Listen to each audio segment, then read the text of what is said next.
Hey everybody, Tim and Julie here for a Batman the Animated Series video, Season 1, Part 10. This is the 10th video we've done for the series, episodes 41 through 44. So we got 41, I guess we'll just go in order. So episode 41, Joker's Wild. So the Joker is in Arkham Asylum. A lot of cameos in this, like Poison Ivy, Scarecrow, Mad Hatter. A lot of little in the background characters. But anyways, he's in Arkham Asylum, and he realizes that somebody has made a casino with his persona, and he's like, that's not flying. So, what'd you think of that one? For somebody who's been in a casino, I've never been in a casino ever. Yeah, it was okay.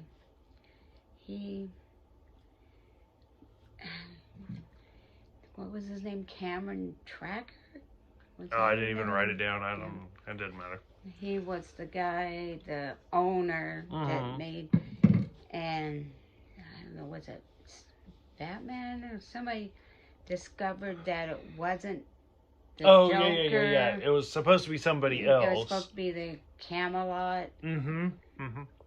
Which to me is interesting because, so like I said, this is literally the show that I grew up on. Like, this is, when I think of Batman, this is the Batman I think of. This is the first Batman. When I read a Batman comic book, I hear Kevin Conroy, I hear Mark Hamill in my head. Like, this is the definitive Batman for me. Because that's what I grew up with. So what's funny to me is watching this episode as an adult. This whole episode is about insurance fraud. Which, as a kid, I don't know what insurance fraud is. I don't give a fuck. Like, what? It's just the Joker all around. It's a building of Jokers. Like, as a kid, 1992, like, that's all I care about. Like, as an adult, and they say in this, like, Batman's like, you deliberately turn this into a Joker casino, hoping he blows it up so that way you can collect the insurance. I was like, as an adult, I'm like, oh my god, like, that is genius. Like, that is actually really smart. So I don't know, it's one of those where they slip adult things into a kid's cartoon, because, you know, like, me as a kid sitting there watching it, but my parents are like, that's actually pretty good. Like, I like that. Like, it's something for both of us to watch. So I thought the kid's not gonna know. Yeah, what is it? I'm an adult and I still don't even know what insurance fraud is. So I love that. It's real quick, but when Batman's flipping through the files, we see the name Jack Napier. So that kind of, once again, that was the Joker's name in the first Tim Burton movie. So that just kind of, it's one of those that just kind of jumps out at you. Okay, is that anything else for this one? No, it was okay. Okay. Okay, for me, it literally, it could be the worst episode of all time, but if it has the Joker in it, it gets that bump up for me. So episode 42, Tyger, which we see it's a Catwoman episode. Man-Bat, aka Kirk Langstrom, makes an appearance with Dr. Dorian. I don't know if you've seen it or read it or anything. This is literally just the Batman version of the Island of Dr. Monroe. Like, they made a movie of it. Probably, to me, the most famous movie, oh god, I don't even know when it came out. It came out sometime in the 90s. It had Val Kilmer, and it was one of the last movies with Orson Welles in it, after Orson Welles had put on some weight. We'll put it the nicest way we can. But Orson Welles at that point was just like, fuck everything, and it was a nightmare for him to be in that movie. But it's literally the Island of Dr. Monroe, where all Dr. Monroe does is make human-animal hybrids. It's the whole episode.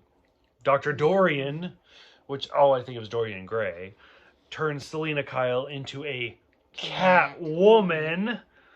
Which the one thing that I will give credit to this is that he made her yellow because Selina Kyle is a blonde. Right. So I liked that, because too many people would have been like, oh, she should have been a dark color. Catwoman wears black. She wears all black. But Selena Kyle is a blonde. So I do really, really like that he made her a blonde cat. So, I don't know. It's one of those little things. And then probably my favorite part of this is the very end scene where she's offered to stay as she is. And she's like, no, I want to be a human. Yeah. Which, like, Catwoman is all about the cats, but still at the heart. Like, it kind of... She wants to go back to her. It kind of gives a glimmer of who she really is. So I really did like that. Yeah, it was a good episode. Like, have you seen or read The Island of Dr. Monroe, or are you familiar with that? I've heard of it, but no, I haven't read it. It's interesting. It is what it is. It's at this point in society, like, if you were to watch it today, you'd be like, this is cheesy as fuck. But it's good. It's interesting. Episode 43, Moon of the Wolf. So we just left Catwoman becoming a Catwoman. And the next episode is all about a werewolf. I was like, they didn't try very hard. And I got nothing to say about it. Like, it's literally just a celebrity that became a werewolf. Yeah, it wasn't that good. I mean, no. Well, okay. Anything that's I literally it's a celebrity that became a cat became a werewolf. That's all I got. Yeah. Okay. We'll just jump right to the next one. Day of the Samurai, which is a sequel to the episode we saw earlier, Night of the Ninja, which I do love that. I love how it went Night of the Ninja to Day of the Samurai, where we see that character come back. And coincidentally, we had just recently watched Soul of the Dragon, which is him learning karate and ninja moves and stuff like that. And now we have these episodes. Like I said, like, Batman is this giant jigsaw puzzle. And so, granted, that movie is completely by itself, takes place in the 70s, etc. And then we watch these shows that completely take place by themselves. Who knows when the fuck this series takes place? I mean, they have blimps, they have rotary phones, but, like, they have cell phones. It's weird. But they did that on purpose. Like, if you watch, like, the behind the scenes, they purposely... Behind the scenes, they have said, the creators, like Paul Dini and Bruce Timm, have said, like, this series takes place as if the, like, 1940s or whatever World's Fair went on forever. Like, that's when this show takes place. So, anyway, so you get to see another side of Bruce Wayne learning karate and stuff. So, like I said, so this is a sequel episode to Night of the Ninja. Any thoughts for this one? This one was pretty good. It kind of brought back the movie that we just watched. Yeah, it was pretty good. Even though it came out like 30 years before the movie. But yeah, it was interesting. I liked it. Okay. So like I said, so these are episodes 41 through 44. This puts us actually about the halfway point for the series. So here, that's where we are. For the first part of the series of Batman the Animated Series, we're about halfway through. I will admit, for 4 episodes to pick, these are kind of mediocre. Like, they're not standout episodes, but they were good. Like, for me, even the bad episodes of the animated series are fantastic. So, being halfway through the series, thoughts so far? I'm liking them. They're good. Liking it? Okay. Yeah. Any other closing thoughts for where we're at, or for these 4 episodes? No, they were, like I said, they were good. The Catwoman becoming a cat, that was cute.